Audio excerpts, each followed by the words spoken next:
যেসব প্রশ্নগুলো নিয়ে আমাদের মধ্যে নির্বাচন কেন্দ্রিক জটিলতা হচ্ছে, তার মধ্যে একটা তো হচ্ছে যে নির্বাচনই আসলে কখন হবে, কখন হওয়া দরকার, এইটা কারোরই নিজস্ব দলীয় রাজনৈতিক বিবেচনা থেকে হওয়া উচিত না।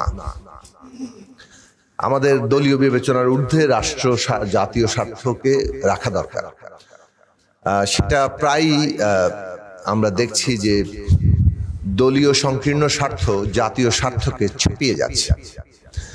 নির্বাচন অত্যন্ত গুরুত্বপূর্ণ এবং সংস্কার প্রক্রিয়ার একেবারে অপরিহার্য অংশ। সংস্কার নির্বাচন ছাড়া শেষ হবে না।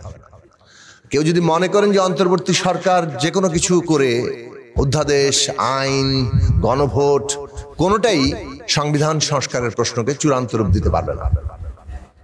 একটা প্রতিনিধিত্বশীল গণতন্ত্রে প্রতিনিধিত্বমূলক ব্যবস্থা কায়েম করেই আপনাকে সংবিধান তৈরি করতে হয় এবং সেটা সংবিধানের পূর্ণতা সেই জায়গাতেই আসবে।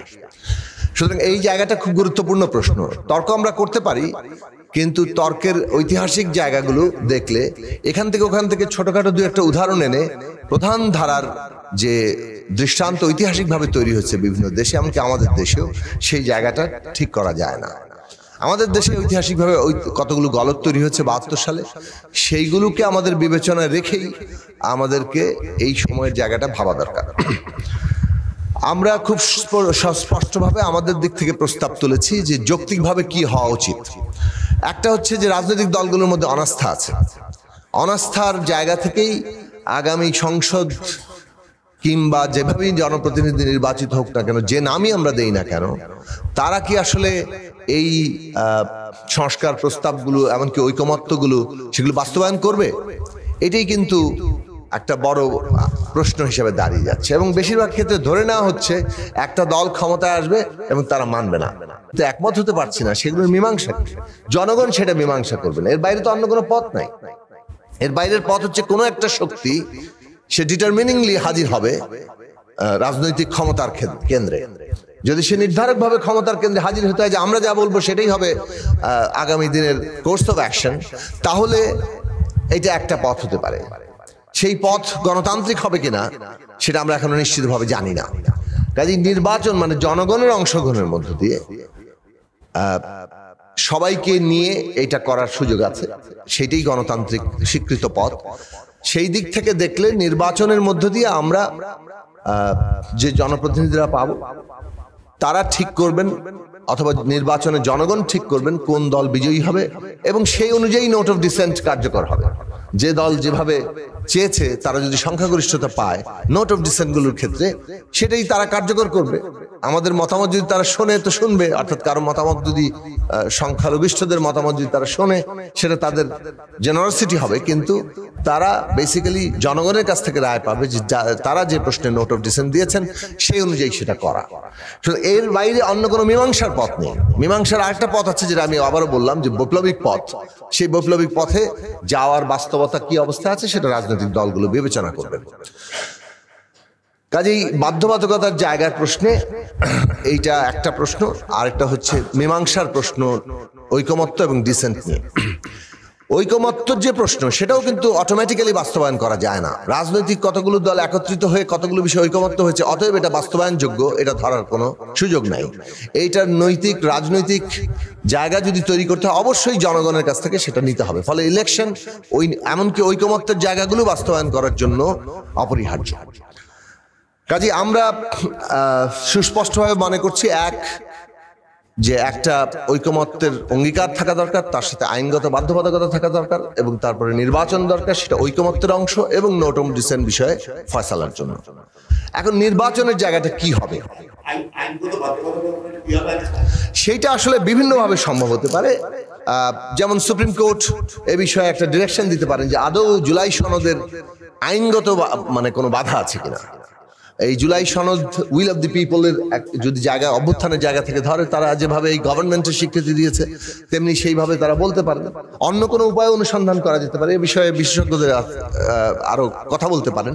কিন্তু খুঁটিনাটি যেহেতু উইল অফ দি পিপল আমরা বিবেচনার মধ্যে নিচ্ছি, উইল অফ দি পিপল সবসময় সাংবিধানিকভাবে লেখা থাকে না। উইল অফ দি পিপলের জুরিসডিকশনটা অনেক বড়, এবং কোর্ট সেই জায়গায় রাষ্ট্রের এবং সময়ের প্রয়োজনে সেই জায়গায় যেতে পারে। ফলে সুপ্রিম কোর্টের একটা ডিরেকশন হতে পারে যে এটা কোনো আইনগত বাধা নেই। আইনগত বাধা ডিরেকশন না থাকলে সরকার নিজে তখন কি ধরনের পদ্ধতিতে এর একটা আইনগত বাধ্যবাধকতা তৈরি করবে, একটা ফ্রেমওয়ার্ক তৈরি করবে, সেটা সরকারের হাতে থাকবে।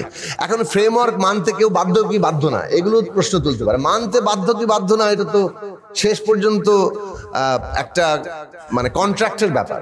কেউ যদি কন্ট্রাক্ট ব্রেক করে, তা আপনারা মনে করেন কেউ এখানে ক্ষমতায় মানে এইটা ব্রেক করে এই জায়গায় বাংলাদেশে আর কেউ থাকতে পারবে? এটা আমরা মনে করি যে এটা অসম্ভব ব্যাপার, যে এখন কন্ট্রাক্ট ব্রেক করে কেউ কোথায় দাঁড়াতে পারবে, গায়ের জোরে কেউ কোথায় দাঁড়াতে পারবে, এই জায়গাটা পরিস্থিতিটা সেই জায়গায় নাই বাংলাদেশের রাজনৈতিক বাস্তবতা।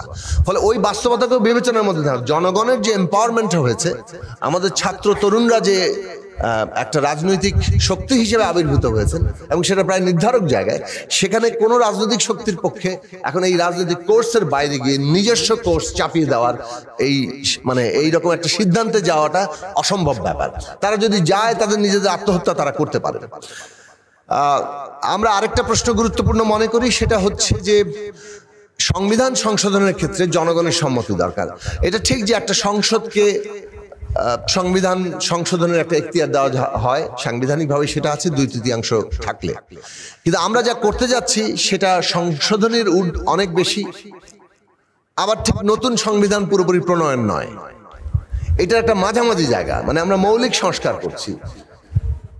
তো নতুন সংবিধান করলে যেভাবে গণপরিষদের প্রয়োজনীয়তা দাঁড়ায়, আর সংবিধান সংশোধনের জন্য যেভাবে একটা সাধারণ পার্লামেন্টই যথেষ্ট হয়, আমরা যেহেতু মাঝামাঝি একটা জায়গায় আছি, অর্থাৎ বিদ্যমান সংবিধান আছে কিন্তু তার মৌলিক সংস্কার করছি, সে কারণে গণপরিষদ কেন করা হয়? গণপরিষদের কর্তব্যই থাকে যে সে জনগণের এখতিয়ার নিয়ে একটা নতুন সংবিধান প্রণয়ন করছে। সংসদের কাঠামোগত দিক থেকে এটা কোথাও আলাদা হয়, আবার কোথাও কিন্তু আলাদা হয় না। ধরুন এই 300 আসনের একটা পার্লামেন্ট, এটাকেই গণপরিষদ বলা যেতে পারে, গণপরিষদ হিসেবে ঘোষণা দেওয়া যেতে পারে। কাঠামোগতভাবে এটা ভিন্ন কিছু হচ্ছে না, নির্বাচনও একই পদ্ধতিতেই হচ্ছে। কিন্তু আপনি যখন নাম দিচ্ছেন এটা গণপরিষদ, তখন এখানে যারা নির্বাচিত হচ্ছে, জনগণ জানে যে আমরা এখানে পার্লামেন্ট সদস্যদেরকে নির্বাচিত করছি যারা একটা সংবিধান নতুন করে লিখবে। একইভাবে আগামী নির্বাচনকে যদি আমরা সংবিধান সংস্কার পরিষদ কিংবা সংবিধান সংস্কার সভা, যেভাবেই আপনি বলেন, ঘোষণা করি, তাহলে জনগণ জানে যে এই সংসদটাকে আমরা যাকে নির্বাচিত করছি তারা দুটো কাজ করবে। একদিকে তারা মৌলিক সংস্কার করার, সাংবিধানিক সংস্কার করার এখতিয়ার পাবে এবং সেটা একটা নির্দিষ্ট সময়ের মধ্যে। অন্যদিকে হচ্ছে তারা 5 বছর দেশ পরিচালনার দায়িত্ব পাবে। এই দুটো কাজ একসাথে করা সম্ভব এবং এইটার মধ্যে দিয়ে রাজনৈতিক বিতর্কেরও একটা নিরসন হওয়া সম্ভব। মানে কেন গণপরিষদ দরকার, কেন সংবিধান সংস্কার পরিষদ দরকার, কেন একটা সাধারণ পার্লামেন্ট যথেষ্ট নয়, এটা হচ্ছে যে জনগণের এখতিয়ার নিয়ে আপনি যখন সংবিধান সংস্কার করবেন তখন সুপ্রিম কোর্ট আর ওটাকে চ্যালেঞ্জ করতে পারে না। যেভাবে একটা গণপরিষদে গঠিত একটা নতুন সংবিধানকে সুপ্রিম কোর্ট চ্যালেঞ্জ করে না যে আপনারা ঠিকমতো সংবিধান লেখেন নাই, বরং সুপ্রিম কোর্টের দায়িত্ব থাকে ওই সংবিধানকে সুরক্ষা দেওয়া, ওটাকে ডিফেন্ড করা, ওটার অভিভাবক হিসেবে কর্তব্য পালন করা। ঠিক তেমনি এই যে সংস্কারকৃত সংবিধান, আগামী সংবিধান সংস্কার সভায় যেটা হবে, সেইটাকে সুরক্ষা দেওয়া হবে সুপ্রিম কোর্টের কর্তব্য, এটাকে চ্যালেঞ্জ করা নয়। ফলে জনগণের উইলটাকে যদি আপনি সবার উপরে দাঁড় করাতে চান, আগামী পার্লামেন্টে গ্রহণযোগ্য সমাধান একটা হতে পারে যে এইটা সংবিধান সংস্কার পরিষদের নির্বাচন হবে, তার মধ্যে দিয়ে আমরা এই যে সংস্কারগুলো করছি তার টেকসই জায়গাটা তৈরি করতে পারি। আসি নির্বাচনের পরিবেশ নিয়ে। আচ্ছা, বাস্তবায়নে আরেকটা কথা আছে। আমরা মনে করি প্রথম 6 মাসের মধ্যেই, ম্যাক্সিমাম 6 মান্থ, প্রথম অধিবেশনেই আমরা দাবি করছি ওখানে অনেকে, কিন্তু প্রথম সর্বোচ্চ কোনো তর্ক বিতর্কের যদি কোনো রকম ওইখানেও প্রয়োজন হয়, সেখানে 6 মান্থের মধ্যে এই সংবিধান সংস্কারের কাজ শেষ করা সম্ভব এবং পরবর্তী 1 বছর, অর্থাৎ সব মিলিয়ে 18 মাস, 1 বছর হবে বাস্তবায়নের জন্য, অর্থাৎ যে সংস্কারগুলো হয়েছে সেই অনুযায়ী প্রাতিষ্ঠানিক পরিবর্তনের জন্য। তো এই জায়গার মধ্যে দিয়ে একটা কোর্স কমপ্লিট হয়। অর্থাৎ যে কথা দিয়ে আমি শুরু করেছিলাম যে আমরা একটা নতুন 1972 সালে আছি, তো এইটা নতুন পুনর্গঠনের এই কালে আমরা যদি নির্বাচনের পরবর্তী 18 মাস পর্যন্ত একটা পুনর্গঠন কাল ধরি, এইখানে ন্যূনতম জাতীয় ঐকমত্য দরকার। এইটাই বাংলাদেশের রাজনীতির সবচেয়ে প্রধান ইস্যু। পুরনো বন্দোবস্তের কায়দায় দলাদলি একে অপরের মানে ন্যারেটিভকে সারপাস করার যে প্রতিযোগিতা চলছে, সেটা থাকবেই, সেটা রাজনীতিতে থাকেই, কিন্তু ওইটা প্রধান হয়ে উঠলে আমরা পুরনো রাজনৈতিক বন্দোবস্তে আটকে থাকবো। দুর্ভাগ্যবশত 13 মাস ধরে ওইখানে আমরা থাকতে দেখেছি। কিন্তু এই রাজনৈতিক জায়গাটা প্রধান হওয়া দরকার, যেখানে আমরা সত্যি সত্যি বাংলাদেশের একটা পুনর্গঠনে যাচ্ছি। ইলেকশনের প্রশ্নে দুটো কথা বলে আমি শেষ করব। 1 নম্বর বিষয় হচ্ছে যে আমরা মনে করি যে ওই ডিসেম্বরের প্রথম অর্ধে যদি ইলেকশন তফসিল ঘোষণা করা হয়, তাহলে ফেব্রুয়ারির প্রথমার্ধে নির্বাচন হবে, 2 মাস আগে করা হবে বলা হয়েছে। তখন গিয়ে একটা নির্বাচনের পরিবেশ নিয়ে কথা বলার চাইতে এই মাসেই সেপ্টেম্বরের মধ্যে গভর্নমেন্টের উচিত সরকার, নির্বাচন কমিশনের প্রতিনিধি সহ এই যে আমরা ঐকমত্য কমিশনের যে রাজনৈতিক দলগুলো আছে, অন্ততপক্ষে প্রয়োজনে আরো যারা নির্বাচনে অংশ নেবেন তাদের কাউকে নেওয়া যেতে পারে। আমরা একটা নির্বাচন পর্যবেক্ষণ সমন্বয় কমিটি, নির্বাচন পরিবেশ পর্যবেক্ষণ সমন্বয় কমিটি আমরা করতে পারি। আজকে কোথাও দেশের কোনো একটা অঞ্চলে যদি কোনো দলের সাথে অন্য দলের মারামারি হয়, কিংবা কোথাও যদি কোনো নির্বাচনী আচরণবিধি কিংবা গণতান্ত্রিক আচরণবিধি লঙ্ঘিত হয়, তাহলে সেই প্রশ্নগুলো কেন্দ্রীয়ভাবে এই সমন্বয় কমিটিতে আলোচনা হওয়া দরকার। এখন থেকে মনিটরিং হওয়া দরকার, এবং এইটা পরিবেশ তৈরিতে একটা ভিন্ন জায়গা তৈরি করবে। সাইকোলজিক্যালি যে সমস্ত দলের পুরনো প্র্যাকটিস আছে যে না আমার যে গায়ের জোর যেখানে আছে আমি সেখানেই আমরাই তো করবো সবকিছু, এবং প্রশাসনেরও যে ধরনের একটা মানসিক জায়গা আছে, আচ্ছা যারা ক্ষমতায় আসবেন তাদের সাথে আগে একটু লাইনঘাট ভালো রাখা, তাদের কাছে একটু প্রিয়পাত্র হওয়ার চেষ্টা করা, যাতে ভবিষ্যতে তাদের নিজেদের চাকরিগত সুবিধা হয়। এই পুরো মানসিকতা পরিবর্তনের জন্য এখন থেকেই সেটা করা দরকার। এই প্রস্তাব আমরা অন্তর্বর্তী সরকারের কাছে করেছি, বারবার তুলেছি বিভিন্ন জায়গায়। না, ইলেকশন কমিশন, সরকার এবং রাজনৈতিক দলগুলো না থাকলে মনিটরিং কমিটি করে কি হবে? মানে রাজনৈতিক দলগুলোই তো থাকা দরকার, যাতে করে আমরা অভিযোগ তুলতে পারি একে অপরের প্রশ্নে, এবং সেগুলোর একটা মীমাংসা সেন্ট্রালি হচ্ছে, অ্যাড্রেসড হচ্ছে, এই জায়গাটা তৈরি করা সম্ভব। এইটা হয়তো আগে এভাবে হয়নি, কিন্তু এখন আমাদের যে বাস্তবতা, সেখানে এই ধরনের একটা উদ্যোগ ছাড়া আমরা আসলে একে অপরকে হয়তো গালাগালি করতে পারবো বিভিন্ন সভা সমাবেশে, কিন্তু প্র্যাকটিক্যালি কোনো সমাধান হবে না, এবং এটা ক্রমাগত বাড়তে থাকবে। এবং এই পরিবেশগত জায়গাটাই নির্বাচন থেকে কেউ মনে করতে পারে যে আমার জন্য তো নির্বাচনের পরিবেশ মানে ওই যেটাকে বলে লেভেল প্লেইং ফিল্ড না, ফলে ওইটা গুরুত্ব দেওয়া দরকার। আর অনেকগুলো প্রশ্ন আমি মানে শুনলাম খুঁটিনাটি, সেই জায়গাগুলোতে আমাদের খুব বেশি পার্থক্য নাই।